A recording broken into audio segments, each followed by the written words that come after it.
Hello दोस्तों, सुरेंद्र कुमार कुर्रे, जिला बलरामपुर, रामगंज, छत्तीसगढ़। सभी संतों गुरुओं को दिल से नमन, सत नमन है सभी को। इस दुनिया के बुद्धिजीवी सज्जनों और समानिस्ट दोस्तों, महिलाओं और बच्चों को बहुत बहुत दुलार प्यार। दोस्तों, जिस हिसाब से समाज में बताया जाता है, हिंदू धर्म की सीता जी की शादी के लिए राजा जनक जी शिव धनुष यज्ञ किए थे, जिसमें सभी क्षेत्रों के बड़े बड़े प्रतापी बलशाली राजा भी वहां आए थे। बताया जाता है कि 10,000 हाथी बलशाली राजाओं ने उस शिव धनुष को एक तिल के बराबर भी हिला नहीं पाए।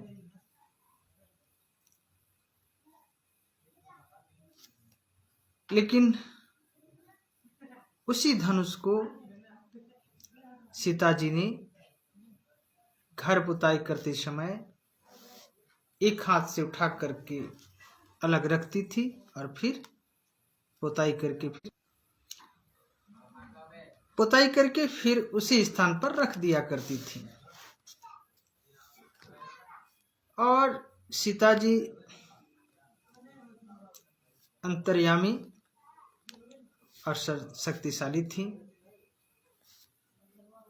और सीता जी को जगत जननी माता सीता भी कहा जाता है।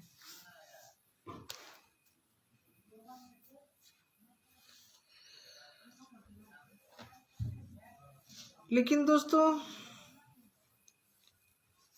जगत का मतलब संसार होता है।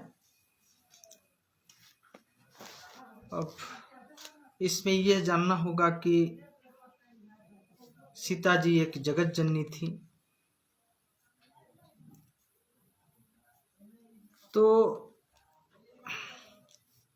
समस्त मानव, इस देश के समस्त मानव के लिए कम से कम मानव के कल्याण के लिए कुछ न कुछ तो जरूर की होंगी। यह जानना हम लोगों को जरूरी है।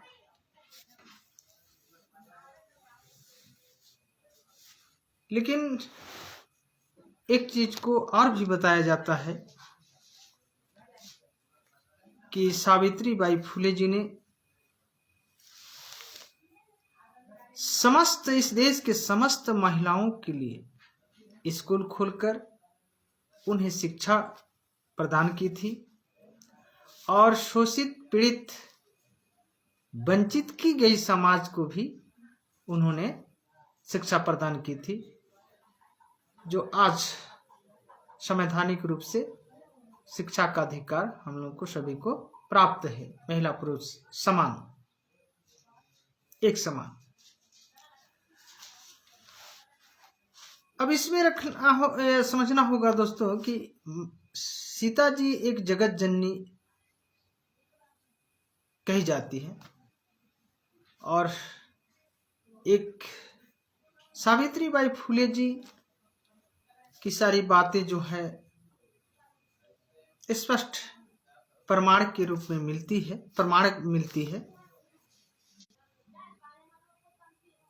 तो इस प्रमाण के आधार पर माता सावित्री बाई फुले जी को राष्ट्रमाता कहने में हम सभी भारतवासी को खुशी होनी चाहिए। लेकिन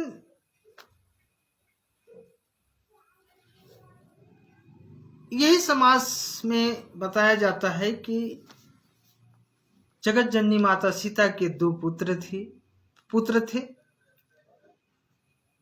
और वह तब दो पुत्र की बात बताई जाती है कि रावण के द्वारा छल पूर्वक साधु के बीच में हरण करने पर फिर राम जी जीत करके वहां से लाए सीता जी को। फिर अग्नि परीक्षा लिया गया, लेकिन एक किसी के कहने के अनुसार, किसी के द्वारा कहने के अनुसार, और वो जो है गर्भवती थी उस समय और सीता जी को वनवास दे दी गई थी। उसी समय दो पुत्र की बात आती है। और फिर एक ऐसा समय हुआ कि वो दोनों जब सियान हुए बच्चे, तो उस युद्ध में खुद अपने ही पुत्र और लक्ष्मण जी भी, दोनों राम और लक्ष्मण जी अपने ही पुत्र और भतीजे को पहचान नहीं पाए और युद्ध कर रहे थे। उस समय सीता जी परिचय कराए, तब जो है वह युद्ध रुका था। दोस्तों, अब इस पर सवाल पैदा होती है कि 10,000 हाथी के बराबर बलशाली राजा एक उस शिव धनुष को हिला नहीं पाए, और उस धनुष को सीता जी ने एक हाथ से, यानी जो भी है जो है एक दूसरे घर की पुताई करते हुए एक दूसरे स्थान से फिर वहीं पुनः रख दिया करती थी। तो सवाल इसमें आता है कि सीता जी अंतर्यामी थी, सर्वज्ञानी थी, शक्तिशाली थी इतनी, तो फिर रावण जब हरण के समय रावण साधु के भेष में आया था, तो उन्हें क्यों नहीं पहचान पाई? दूसरी बात, फिर रावण से वो क्यों नहीं लड़ पाए?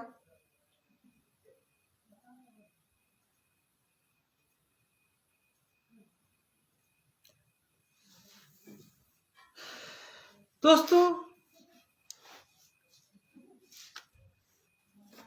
इस सभी घटनाओं से जो कहानी जो बताया जाता है समाज में, इससे समाज यही शिक्षा प्राप्त कर रही है कि अपने ही संतान को ना पहचान पाए, यदि कोई बताता है तब उसे मानना होगा, और नहीं तो फिर उसे नजरअंदाज करके चलना है। किसी के कहने पर अपनी पत्नी को भी वनवास दे देना चाहिए।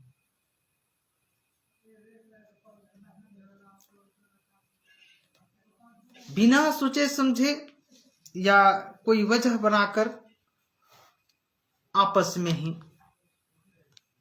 विवाद करना चाहिए, लड़ाई करना चाहिए, युद्ध करना चाहिए। ये समाज में ऐसी हो रही है आज।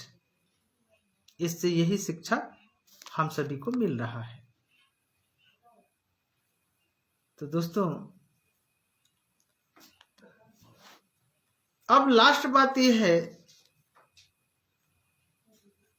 कि इस देश में ऐसा राम और सीता जी की कहानी जो बताया जाता है, राम जी स्वयं मर्यादा पुरुषोत्तम थे, एक खुद ही सर्वगुण संपन्न, खुद भगवान थे, सर्वशक्तिमान थे। उसके बावजूद भी अपने बच्चे को नहीं पहचान पाए। ठीक है, कोई बात नहीं, मगर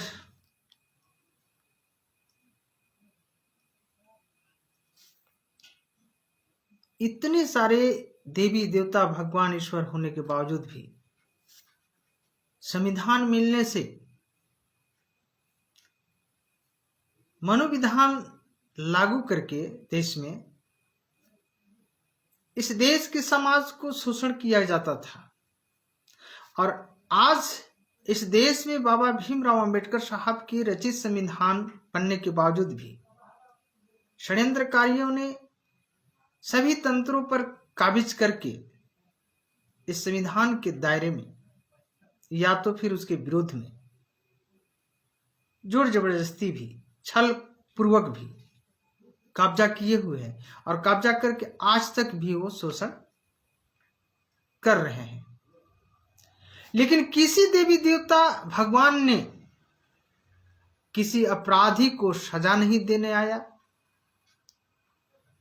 ना ही किसी गरीब को अन्न देने आया, ना तो किसी भूमिहीन गरीब को जमीन देने आया, ना तो घर दिया, ना तो एक टुकड़ा रोटी दिया, मतलब ना तो वस्त्र दिया। मगर एक इंसान इस देश में जन्म लिए बाबा भीमराव अंबेडकर साहब ने, जिनके रचित संविधान के द्वारा, उनके माध्यम से उन षड्यंत्रकारियों को भी कष्ट होने पर इसी संविधान के दायरे में उन्हें भी न्याय मिलती है।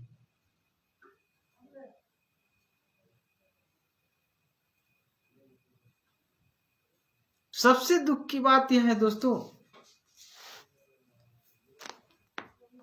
कि ऐसे समाज को कई तरह से उलझा करके रखा गया है। आस्था मानना नहीं मानना यह भी संविधान में इजाजत देती है, लेकिन इतना गुमराह समाज को करके मिसगाइड करना, मुद्दों से भटकाना और उसके अंदर की जो हक अधिकार है उससे भटका करके, गुमराह करके शोषण करना, छल करना और इस प्रकार से इंसान को, गरीब को और कमजोर करना, आत्महत्या करने पर मजबूर करना,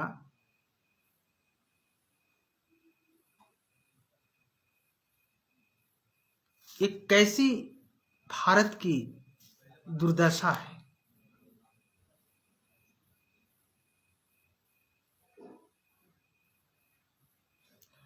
हम सभी को ये सब बातें बिना समझे बगैर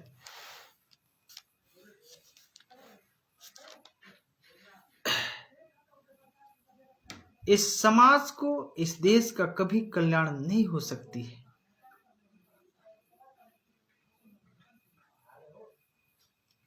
जिस प्रकार से कहानी में जो बताया जाता है कि श्री रामचंद्र जी अपने ही पुत्र और भतीजे को नहीं पहचान पाए, वही चीज आज समाज में हो रही है और वैसे लोगों के हो रही है जो लोग, जो संतान, जो इंसानियत को लेकर अपने जीवन में संघर्ष कर रहा है, जी रहा है, ऐसे लोगों को ही ऐसा शोषण किया जाता है, उसे ही पहचानने से इग्नोर किया जा रहा है। ये सब सारी चीजें यही शिक्षा मिलती है दोस्तों। जो आज ये हो रही है समाज में, वही चीज ये कहानी का सेम है, घटना स्पष्ट दर्शा रही है। इस पर आप लोग मार्क करिएगा कि कैसा माता पिता रहेगा कि अपने ही बच्चों को नहीं पहचान पाएंगे। मैं फिर से उसी बात को दोहरा रहा हूं दोस्तों, समझने की जरूरत है। और कैसे ही पुत्र होंगे कि मां को बताना पड़ेगा, और मां के बगैर कैसे एक पुत्र का जन्म हो जाएगा। और इसमें एक और भी बड़ी बात छुपी हुई है कि गर्भवती माता सीता को तो उस वनवास दे दिया गया था, लेकिन कोई घटना ऐसा बताया जाता है कि वह बच्चा बालक जब लव अनुपस्थित था, कोई जानवर या कुछ ले गया था, ऐसा बताया जाता है, कई कहानी बताया जाता है। तो कुश का जन्म मुनि ने की। जब कुश का जन्म कर सकता था तो क्या वो अंतर्यामी होकर के वो बच्चा को नहीं देख सकते थे कि फलाने जगह है, वो जाओ सीता जी ले आओ।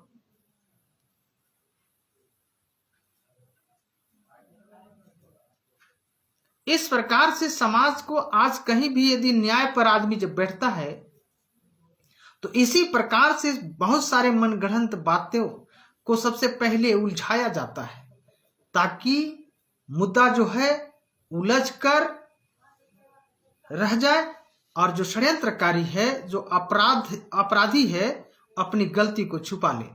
दोस्तों,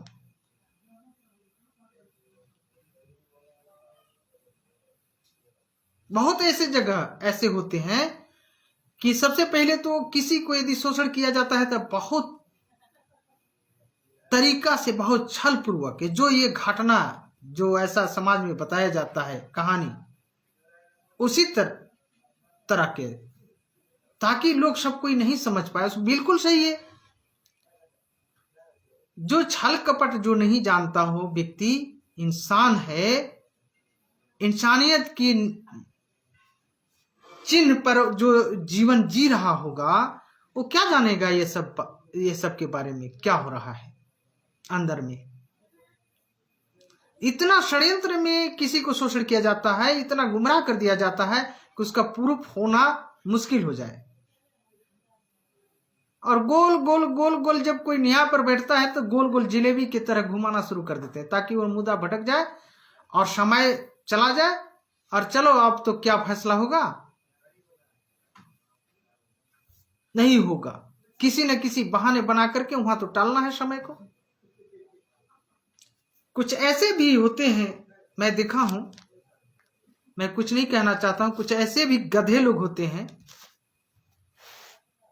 कि जो षड्यंत्रकारी है उसके चापलूसी के रूप में बैठते हैं और उसी षड्यंत्र की जाल बुनी हुई को हमेशा उसी में टेकल करता है, लेकिन मेन मुद्दा पर नहीं जाने का कोशिश नहीं करता है। दोस्तों, ये सब सेटिंग होता है पहले से ही। 2-4 दिन 8 दिन का यदि मान लिया जाए कि ये बैठक का आप आयोजन तारीख बनाए रहेंगे, निश्चित जो डेट रहेगी उसके पहले सेटिंग कर लिया जाएगा। वो षड्यंत्रकारी जो अपराधी प्रवृत्ति के असामाजिक तत्व के जो लोग होते हैं, जिस पर मान लीजिए कि जिसके अगेंस्ट में बैठक होना है, पहले सेटिंग कर लेते हैं किसको क्या बोलना है।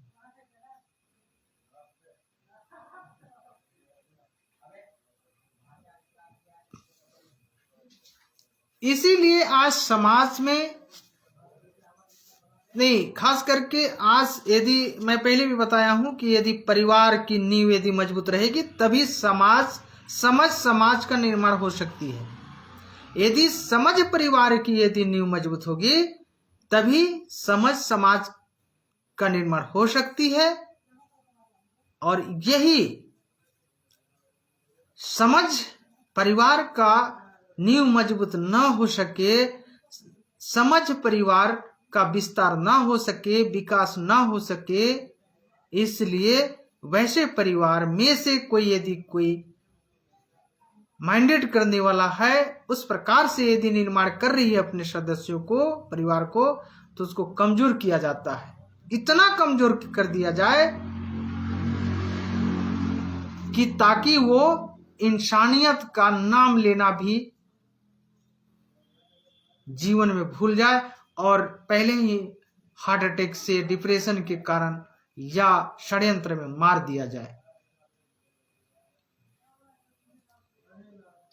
दोस्तों, हम अपनी बात सोशल मीडिया के माध्यम से, अपने वीडियो के माध्यम से, फेसबुक के माध्यम से, यूट्यूब के माध्यम से इसलिए रखा करता हूं कि हमारा बात कुछ भी यदि बातों में कुछ यदि सार छुपी हो तो उसे ग्रहण करना चाहिए।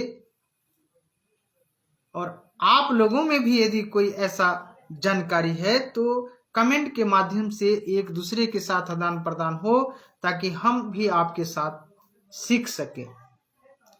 दोस्तों, बहुत एक कहानी जो हमने बताया, जो समाज के द्वारा जो बताया जाता है, उसी चीज को हमने बताया है। मैं अपने मन से कोई गढ़ा नहीं है। और इस प्रकार से जो समाज में जो चल रही है दोस्तों, इन सभी चीजों को, किसी भी घटना को सबसे पहले तो सुनकर किसी के साथ लड़ाई नहीं करना चाहिए। जो कि राम लक्ष्मण और ये भतीजे, पिता पुत्र भतीजे के बीच में जो हुआ, सबसे पहले मतलब पहचानने की जो बात हो रही है, तो ये सब सारी बातें जो है बिना सोचे समझे कोई कार्य नहीं करना चाहिए। और हिंसा का तो विचार दिमाग में आना ही नहीं चाहिए। आज इंसान को इतना मजबूर कर दिया जा रहा है कि आत्महत्या कर सके वो, या तो डिप्रेशन का शिकार होकर, कमजोर होकर के, मानसिक और शारीरिक रूप से, आर्थिक रूप से उसे कमजोर तो किया ही जाता है, तो वो मानसिक रूप से भी और शारीरिक रूप से भी कमजोर होकर के तत्काल मर जाए।